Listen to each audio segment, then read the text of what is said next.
There. There we go. It's late. And I hope everybody's having a good day.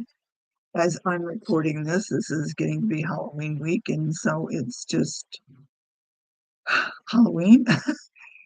It's the time's changing and the weather's changing and the calendar's changing, and I'm just not quite ready for that. So I'm assuming that most of you aren't ready for it either.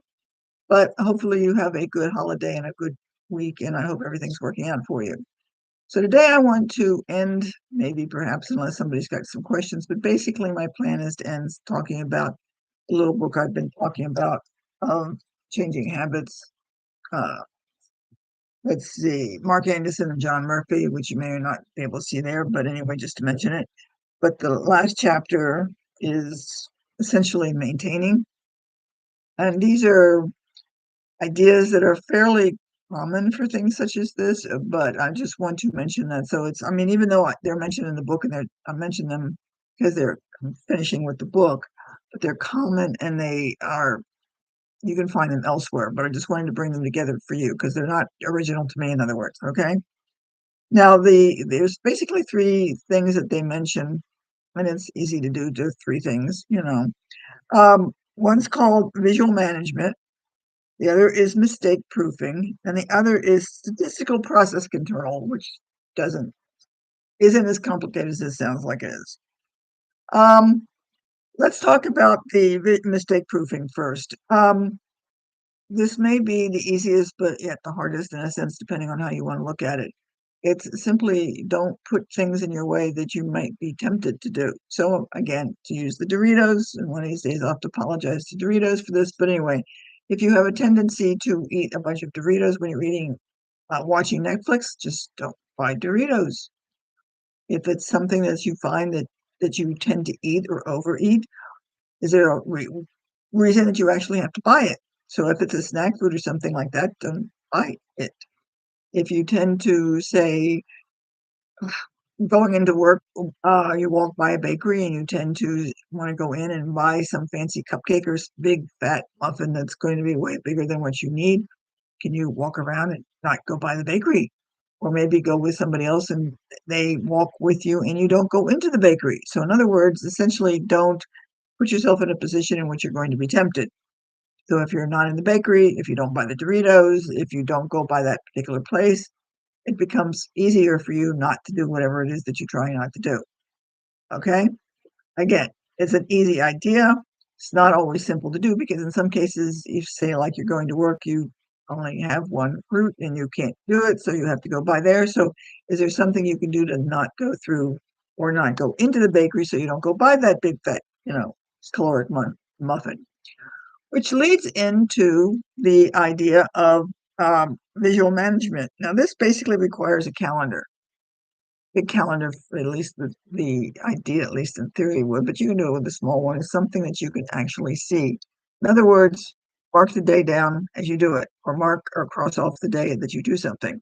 There's a story that some people have seen, or maybe you've heard about Jerry Seinfeld, that he was talking about learning to become a comic and writing jokes and doing things like that. He just said, get your calendar and start writing.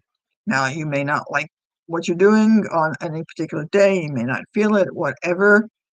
Just do something. So, in other words, start writing. So maybe you've got a goal of you're going to start reading a book, and maybe you've got a day that's you just don't feel like reading, or maybe you're not interested, or you're really tired, or whatever.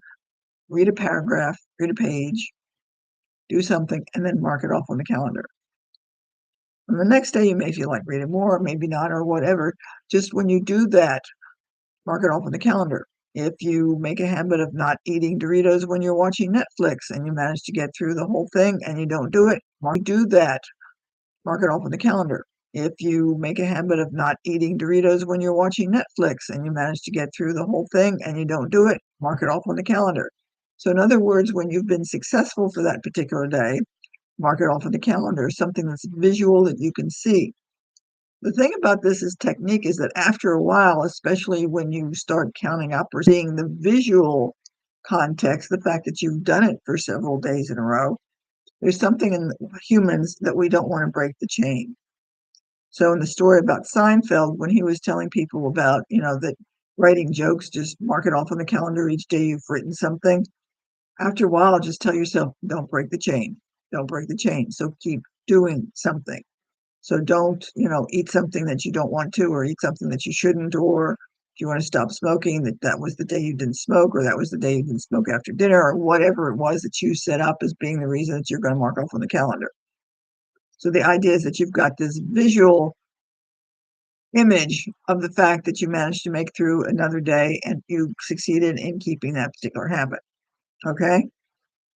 Now, connected to this is what they refer to as the statistical process control, as you're looking at, in a sense, how often or not that you did it. Now, there are going to be days that, for whatever reason, you're going to have to break the cycle in some cases, um, for whatever reason. I'm thinking at this particular moment of people in Jamaica because of Hurricane Melissa. They're going to have a few, habits and things that are going to be broken for a while, simply because the hurricane has disrupted things. It's nothing that they didn't intend. Somebody was working out. That's going to get changed. And like their workout is going to be different because it's going to be clean up and everything else like that. But there's going to be something that's going to come up that's going to make, in some cases, sometimes, it's going to stop whatever it was that you were trying to do. When you get the first opportunity, start it back up again. Now, let me give an example here, and I've mentioned in the past a couple of times in which this year I was trying to get more exercise in than I have in the past. I've not been good at it, and there's been several days, couple of weeks even, maybe a month or two stuck in there in which I didn't get anything done. But I went back and I started again. This morning, as a matter of fact, I went back and looked at my records, and I was looking at the fact that I had done it more often than I had not. So I'm looking at the statistical processing, if you will, because then I'm feeling good because I can see that, yes, I have done this, and yes, I have done this more than I have not. So in other words, the idea that I looked at it, that I stopped and it didn't work out for a while, but I picked it up and got back going again. And generally, when I get back going again, I do have some semblance of something. It's not like I got one X there that I did it, and then nothing else for a week, and then another, day, and then nothing for another month. I can see that I have actually done some work on this and been somewhat consistent about that. So the statistical processing only means that you've got that data in front of you that you can say, yes, I did do this. If your goal is to say not smoke after meals, how many days during the month did you not do that? Or how many days did you could say that you have a check on your calendar? And then maybe next month you're trying to do something better. So you're taking a look at those numbers and trying to improve them in one way, shape, or form, depending on whether you want to increase something or decrease it, whatever it is, the way you're going.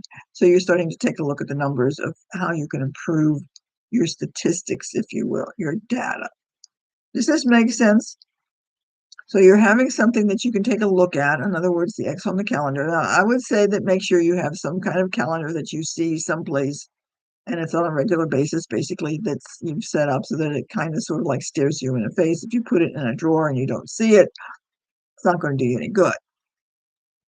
But you're starting to try and keep some records about how often you do that. And the more you can see your progress and how you've got, maybe this week you didn't break the chain, maybe you had a day or two that you broke the chain, but then maybe in another couple of weeks you went through for 2 weeks and didn't break the chain, you can begin to see improvement.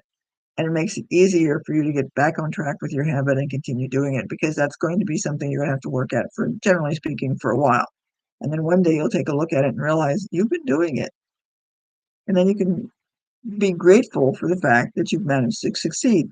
Because one of the things that's going to be the most useful, if you will, I'm not sure if that's the best word for it, but the thing that's going to be long-term beneficial to this is to be grateful for what you've accomplished and look back on things and said, I used to be able to do this, now I don't, or I managed to break this habit, or I've had a challenge for myself and I accomplished it. It could be a small thing, but be grateful for it and recognize the fact that the that you've accomplished something, and that means you can accomplish other things too. Because if you can't be grateful, or don't find yourself as being grateful for the things that you do on a small basis on a daily, life, what's the purpose? So you look for the small things, and you're going to have those add up much more than the big things. You might want to go back to the calendar and maybe make an X or maybe another letter or something, G perhaps, on the calendar and say, what am I grateful for today? That you're there. You actually can see the calendar, that you're breathing, that you're walking, whatever is going on. So that there's a lot of things that you could be grateful for. Remember, there are a lot of people who don't have some of the things you have. You may think you have nothing, but there are a lot of people who have less than you do. So you should be grateful for what you do have. Okay. So I hope this has been helpful. Let me know if it has, and let me know what you would, if there's something in particular, if you would like me to talk about it again. I'm not quite sure what I'm going to talk about next week, but I'll come up with something. But if you've got an idea or something, let me know. Let me know what you found out about this or anything that you discovered in this process, talking about the habits and what you would like to go over again. I would really, really, really like to know what was the best thing that you liked about the whole process or what you would like to, have me talk about later. Just drop me a comment. I'd appreciate it.